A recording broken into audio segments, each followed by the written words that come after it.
Hello, everybody, and welcome to the Lawyer Life podcast, where we discuss the personal, professional, and sometimes political lives of lawyers. I'm Mike Anderson. And I'm Darlene Tonelli. Hello, Darlene. How are you? Hello, I'm well, thank you. How are you?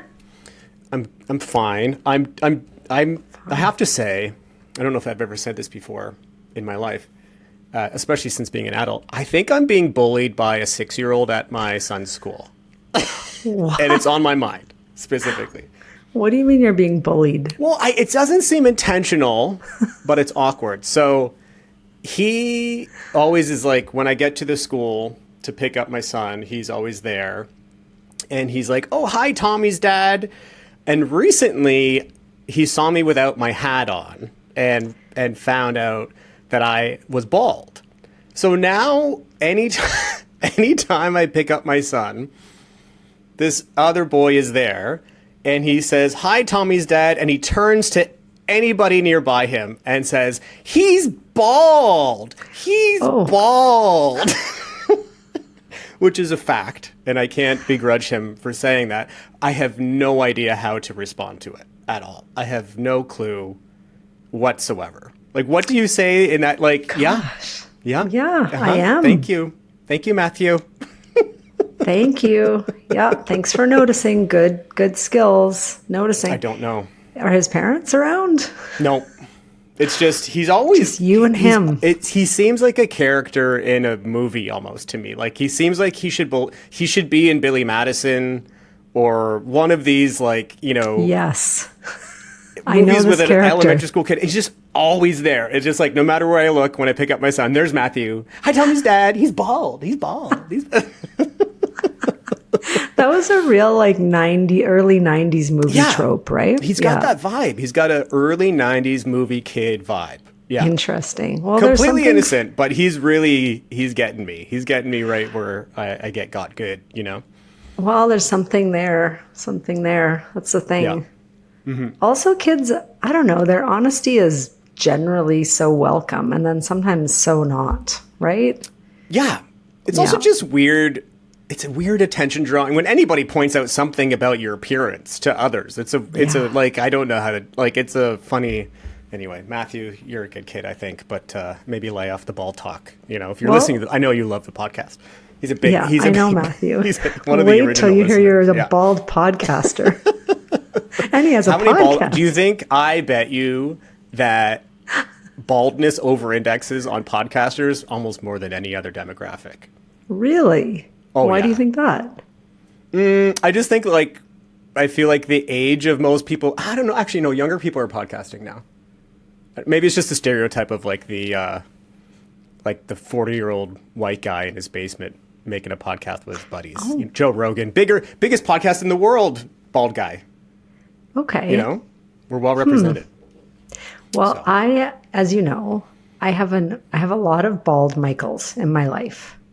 Starting from Michael Stipe, my favorite Michael of all. Yeah, from R.E.M. Michael, hyper common name, you know. Common name for men that could be bald at this juncture in their lives. Yeah. Anyway, I would try not to worry about it, but I have been having chats with my kids about not. I heard some advice not to speak about anything that another person. So if you're commenting on someone else. Mm-hmm. Don't make a comment if they can't change it within a few minutes. Oh. So that's what I've been trying to teach my kids. Like, before you're going to say something, think about, you may think it's a funny thing about them. They might not know it's kind of funny, and can they change it or not? Anyway, tune in next time for our parenting podcast. Wait, I want to dig in on that because that's good advice. If they can't change it within a few minutes. Yeah, like if you have, like, mustard on your face. Right? It's like, oh, you have mustard on your face. But if you're like, wow, you have a really weird ear or something, right? Like, I can wiggle my ears. Did you know that about me? No, I didn't, but that's For those of you on YouTube, check out this. See, this is why we did a video podcast. Yeah. Are you a person, so if we don't know each other and we're at a party and I walk up to you and I'm eating some appies and I have something stuck in my teeth, are you a person that would tell me straight away? You or someone? No, pretend we don't know each other. if I didn't know you, oh my, I would really struggle. I would really struggle. I'm that person. I would just kind of like contort myself into an absolute pretzel to not notice. I think I would just start, like modeling the behavior I want them to do. I don't know. I should be better at that. It's a favor to everybody to tell them, right? It is a favor, but it never feels good. Never feels good. That's the thing. Yeah. You're like glad, but you're also not glad. I don't know. I've never found a way to do it. Maybe there are people who can just do it so well. Like my good friends would definitely do it, and I would expect that. But from a stranger, how do you recover from that in your interaction? I don't know. Speaking of recovery, we need to recover from at least one mistake. You need to just come to this since we've relaunched this podcast. Yes. I'm sure there's many mistakes. And we're starting a new segment called Mea Culpa. Mea Culpa. Yeah. Where we basically will go through where we've made a mistake and then properly fact check ourselves. Yeah. Darlene, you have our first Mea Culpa to bring up. Yeah, so it was bothering me because everyone should know, I guess, I'm an NFL football fan. I mentioned that I really like Tom Brady. I follow Tom Brady's career as an example of, high performance in sports. Anyway, and I said on the podcast, which needs to be corrected, that he was Mr. Irrelevant, which means the last person picked in the draft for the NFL. He was not. He was 199th pick. So I just wanted you to know that I did go away afterwards, said something off the cuff. We do not, this is an ad hoc off the cuff podcast. So we're going to get things wrong from time to time, but hopefully we're going to look it up after and come back on it. So Mr. Irrelevant is an interesting concept to be the last picked. And Brock Purdy, the quarterback for the San Francisco 49ers, he was Mr. Irrelevant. Yep.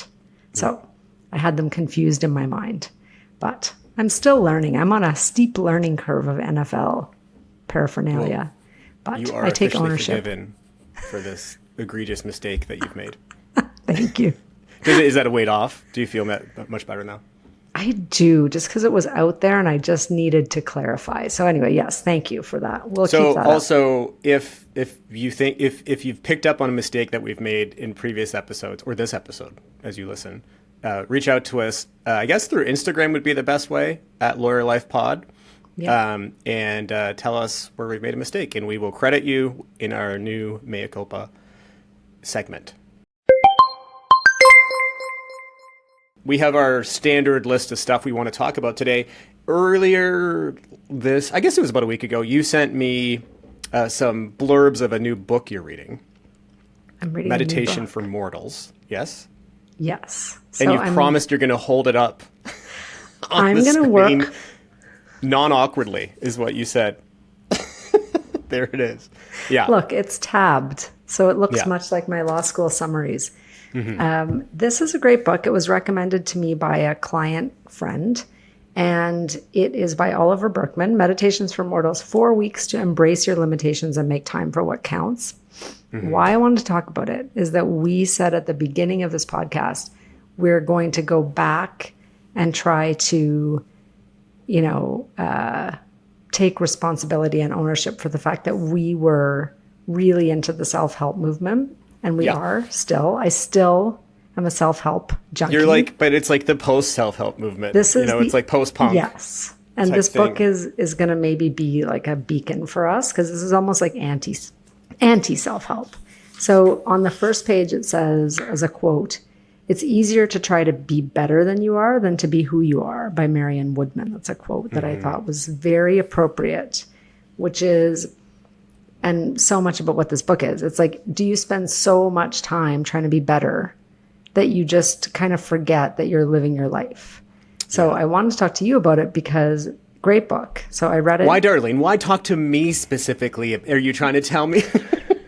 No, I know you share this interest of mine in self kind of, optimizing and all of this stuff. And so there are many chapters that are of interest, but one to focus on is this idea of productivity debt. Do you know what that is? No. Would you like to hear about it? No, I'm just going to go, I think. What is it? That's a definite problem with the ad hoc format. If you're like, yeah, no, I'm out of here. It says many people report feeling they begin each morning in a kind of productivity debt, which means they have to struggle through the course of the day to pay off their debt and try to get to a zero balance by the end of the day. And this, when I read that line, I just thought, is that not everyone that you know? Maybe every lawyer for sure, but like everyone where you've got this to-do list. And I sometimes feel prisoner to my to-do list. I open it up every morning. I go in there and I feel intense sadness when things stay on there for too long and I don't take them off. So I'm just dwelling in this productivity debt. Do you have a written physical to-do list that's like external to your own mind? I have Microsoft To Do, work, personal. Oh my gosh. Grocery, errands, books to read. Oh, this terrifies me. Sublists, subtasks. I know. Look what I'm doing to myself. And so accordingly, it was very freeing to read this suggestion from Oliver Burkeman that you instead focus on your done list so that you start the day. And I do flag a couple of things that must be done each day. Mm-hmm. So this idea of a done list, I mean, he's really basic about it. He says, put on there that you had a shower today and that you went for a walk.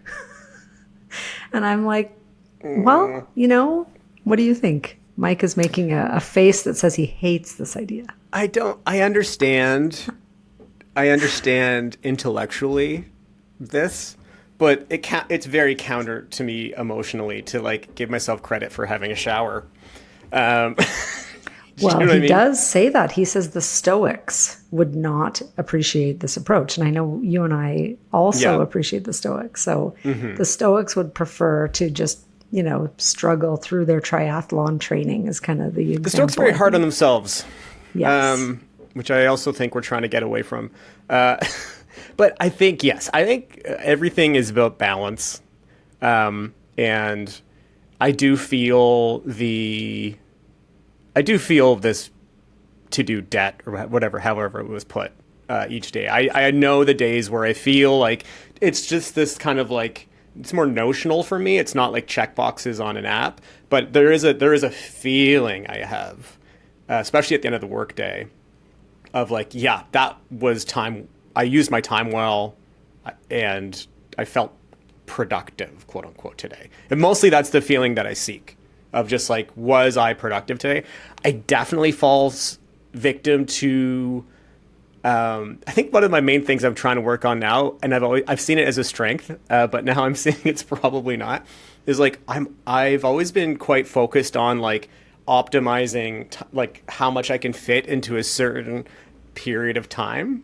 So for example, on Friday, worked the day, my daughter had gymnastics, dropped her off, came back. It was the Christmas tree lighting ceremony in my little town, which hilarious. Just briefly, side note, the whole thing of the countdown for the tree, massive tree downtown, is a countdown, right? You go 10, 9, 8, whatever. And they introduced this little boy, not Matthew, but a different little boy who's going to press the button this year. And they're like, Matthew, come on up. And he just walks up and goes, boom. And so before the countdown, before anybody's ready, the tree light, and then it's just like, we're going to count down anyway. It was a disaster. Did that. So the Christmas tree countdown. And then I was like, I could go to the gym and then directly pick up my daughter from gymnastics after I work out. That all worked, but then I got home and then it was just like, what am I, like a shell of myself? Like I just bounced between like 3 or 4 different things in the span of 2.5, 3 hours. It was too much. It all worked, but it was too much. And then that ran into the weekend of just like back to back to back to back to back to back. So yes, I think that like I can be too focused on being productive with my time, and I need to build in buffers and transitions and just time to relax. I'm still working on that. I get better at that sometimes and not better at that other times. So I think it's the same. What is your method of knowing what you have to do? Do you have a physical Well, for list? work, I have like work methods, but they're independent of like something I would look at in the like at home. So what I found helpful about this book is just that he's got, I think it's a bit tongue-in-cheek to say 4 weeks to embrace your limitations. I mean, that's just kind of he's taking a bit of a stab at the self-help industry. Okay. Tongue in cheek, I do think. But he's got a thought for each day, like, okay, today I'm going to think about being an imperfectionist. So we're not going to be perfect. We only have so much time on the planet. We only can do so many things. The idea that you have to be productive every minute is just that. It's just an idea. You're really only here to live your life. These are really deep kind of thoughts. So I zoomed in a bit on this productivity concept because I know it's more full circle from things we've talked about before. But I did really enjoy this idea of just how do you just live in the moment, get through your day, take some time for bright spots, because you do miss, He uses the example of during the pandemic when there was that reporter from South Korea. He was reporting from South Korea, and his wife came in and grabbed the two kids and thought he says that he really thought his career would be over after that the wife coming in and grabbing the kids was going to be the end of him. But really, everyone thought it was great. And everyone thought, oh, there's real life. Like, wow, non-curated, just super messy. That's excellent. We want that as a society. So I know that in my own life, I have many sticky notes around my desk that say things like, no fair, my brother's on TV that I've received when I'm on a Zoom call. And they're very unwelcome at the time, that a sticky note is like being slid under the door or whatever. Or there's like a painting being put up against the door because I have a glass door in here. Those are really unwelcome in the moment, but so great sometimes. Just takes you out of the seriousness of whatever is happening. And you're like, this is the real life that's happening outside this door. So the book is full of good stuff about that I really enjoyed reading. And just kind of the way I've learned that in a book, I appreciate a short chapter. A nice short chapter that I can read first thing in the morning, start the day with a nice thinking piece and not get really deep into it and feel guilty about putting it down. Short chapter. Okay. It's sort of the book equivalent of a you need to now, the next book you need to read is about not feeling guilty about only reading a couple pages of a book. I will just say, you know this about me. I do much better if I get up in the morning, have my coffee, read a book. If I do the exact same behavior, sit in the exact same place and read the newspaper on my phone, I feel worse about it. I do that too sometimes, but I do feel worse. Yeah. Anyway, that's my thinking. So I would recommend this book. He also has another book called 4,000 Weeks, which I've also earmarked to read. So it's on my list. But if I may, just briefly. Okay, so we've talked about how we went deep into optimization, high performance, and then maybe over-indexed to being too deep into that. And now we're pulling back and we're kind of finding this new balance of, still trying to improve and perform at a high level, but also build in perhaps more of a view on sustainability and, enjoying life. You're still reading these books though? They're just, I guess they're books that are in the same space. Like they're more in theme with the new focus, or is it, I refer you are to you the addicted quote. to these books as well? It is easier to try to be better than you are than to be who you are. Yeah. I think though this book I read it more like there's not really a prescription other than trying to kind of capture what you're already doing, right? Like he's not saying... It's an exploration. He's just saying, you are living your life. You don't need to be better. You can just be you, and that's enough. And you can be having the day that you're having, and that's okay. And you don't need to be chasing productivity. What even is that? And he was previously a productivity writer. So he's a journalist for The Guardian. And so hopefully I don't have to correct that. I was, but yes, he was a time management I was talking to a new dad that I play hockey with. And it was just like, he's like, what, because my kids are older-ish, they're elementary school age. And he has a 15-month-old. And he was just like, so what is like, what did you learn? Like, what's the stuff that, if you would mention to yourself when you started parenting? One of the things is like, I think it ladders into what you're saying of like whatever is. When my kids used to bring a problem to me, I would be like, okay, let's fix it. Like this toy's broken, or such and such happened, and be like, all right, like get the solve going right away. And now just being like, oh yeah, that did. It's also like it makes parenting easier. Like, oh, that did happen. Yeah, that is sad. And then just letting it be.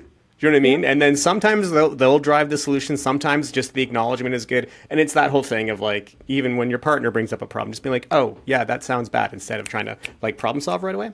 But maybe that's a little bit in this too with yourself. Like, instead of, your issue spotting and then trying to like blah, blah, blah, fix it. It's just like, okay, that exists. I had a less productive day today. Whatever. It is what it is. And tomorrow is a new one, Yeah, and I think this is really hard stuff. Like, don't get me I think it's deceptively simple, but to just sit there and say, I don't have to accomplish anything today, and it's okay. Yeah. But you do, though. But wow. But you do. When is that day? I don't have a day where there isn't something I have to do, I think it's like I need to work. Yeah. People need the work that I am producing. They need that in a timeline. My kids need to be driven to gymnastics and piano and mathnasium and hockey, Like the dishes need to be done. I think that's ultimately the problem for me now, is like there's just enough stuff that genuinely needs to occur. Mm-hmm. that day of like, I got nothing. You just give me move.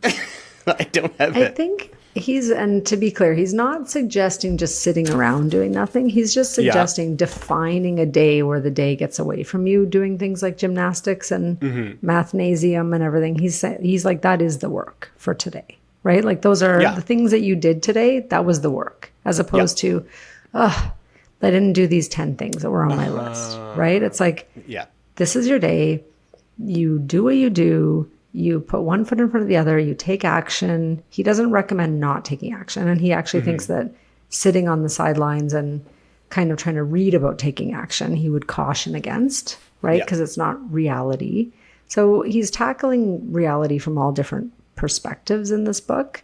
But I think different people would probably get different things out of it than I did. But I found it, just a little bit more self-compassionate, I suppose, if you like that term. I'm not sure I like that term, but it applies. Okay. All right. Well, thank you for bringing it forward. Welcome. And we have something to do after the break. That is our goods and our gripes.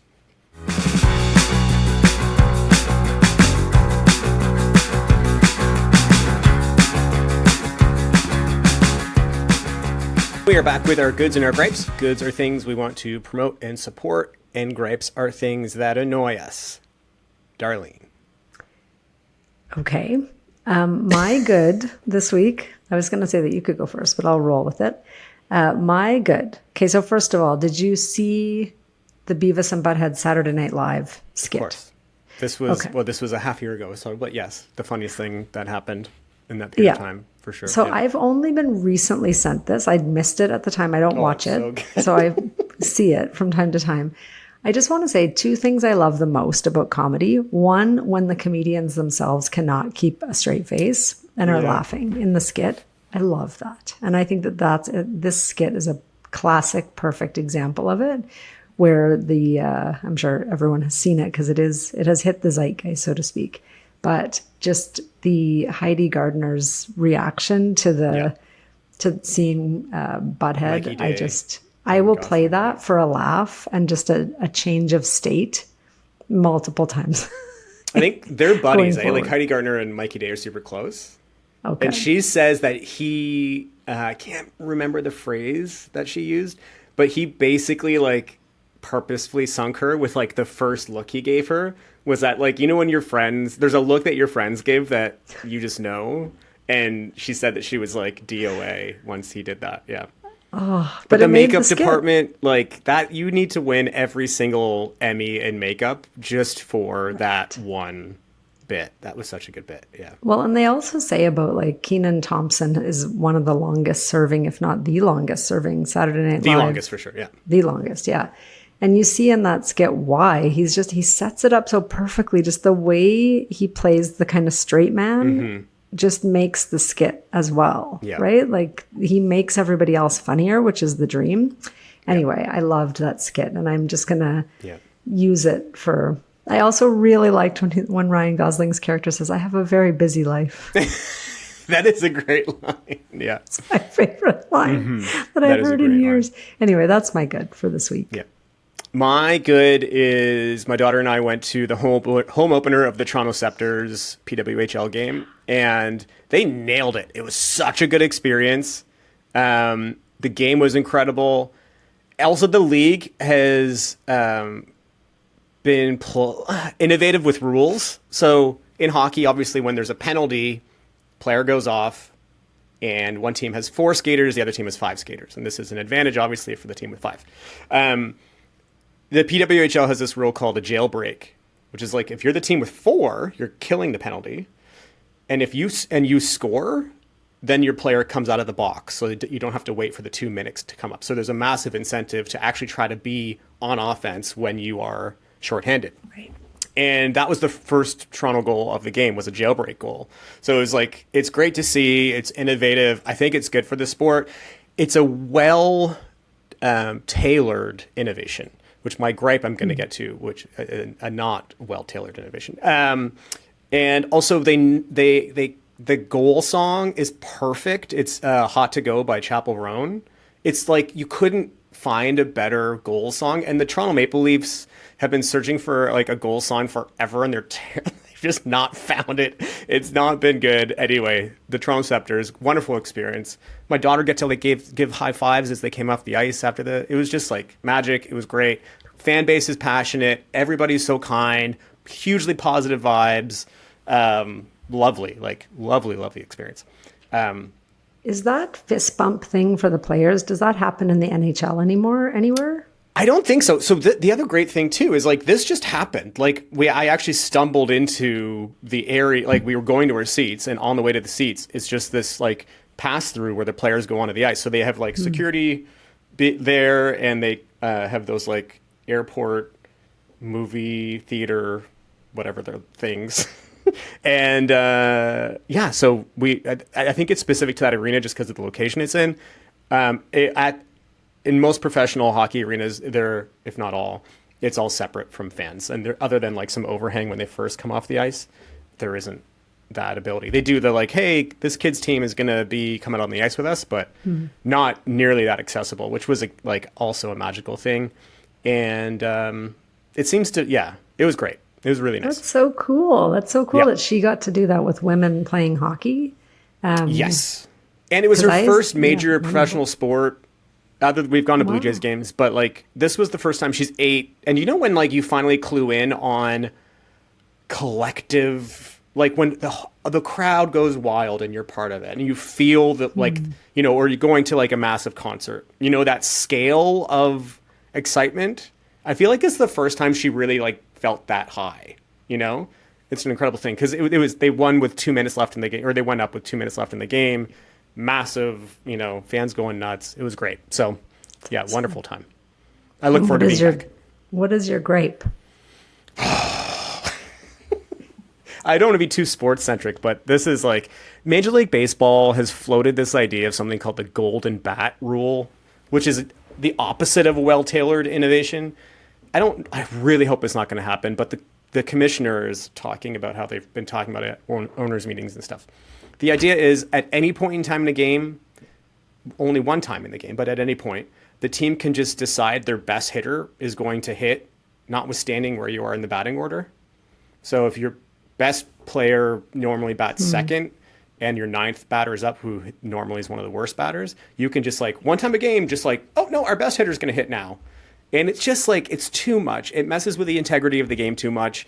It's confusing. Statistics are going to be like blown away. Team construction is going to be messed with. Like it's too disruptive.